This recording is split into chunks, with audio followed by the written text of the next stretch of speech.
बनू वाक़े के बाद वफाक और खैबर पख्तूनख्वा हुकूमत एक दूसरे के सामने आ गए। वज़ीर आला गंडापुर ने मुसल्लह अफराद की गिरफ्तारी का हुक्म दे दिया। अली अमीन गंडापुर आज बनू जिरगा से मुलाकात करेंगे। दूसरी तरफ वफाकी हुकूमत ने बंदू हंगामा आराई की जिम्मेदारी PTI पर डाल दी है। मजीद इस रिपोर्ट में देखिए।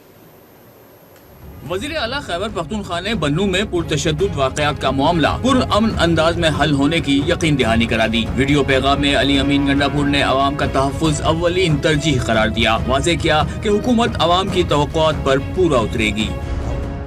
अवाम के नुमाइंदे हैं, अवाम के वोट से आए हैं और हमेशा हमने अवाम का साथ दिया और इंशाअल्लाह अवाम का साथ देंगे और अवाम के तहफ़्फ़ुज़ात को भी हम इंशाअल्लाह हर तरह से पूरा करेंगे और पूरा उतरेंगे और यही हमारी जिम्मेदारी भी है और हमारा फर्ज है और अवाम का ये हक भी है हमारी।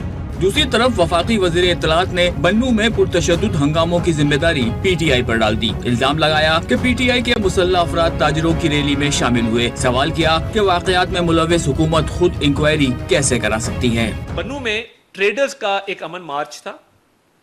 इनके लोग मुसल्लह जत्थों की शक्ल में अंदर शामिल थे, यानी पीस मार्च ट्रेडर्स कर रहे हैं, बीच में इनके सियासी लोग शामिल होते हैं बंदूकें लेके और वो वहां पे फायरिंग करते हैं, भगदड़ मचाते हैं। कोशिश ये थी कि ये इल्जाम पाक फौज पे लगवाया जाए कि जी सिविलियन पे फायर हो गया। KP गवर्नमेंट इस पे जो मर्जी कहती रहे, भाई आपके लोग मुलव्विस हैं, आप कैसे इंक्वायरी करा सकते हैं, मैं मुस्तरद करता हूं इसको। हुकूमती तर्जुमान अता तारर ने वाज़ेह किया कि मुल्क का दिफा करेंगे और PTI की कोई साजिश कामयाब नहीं होगी। अता तारर ने वजाहत की कि हुकूमत ने बानी PTI को जेल में अजियत पहुंचाने का कोई हुक्म नहीं दिया।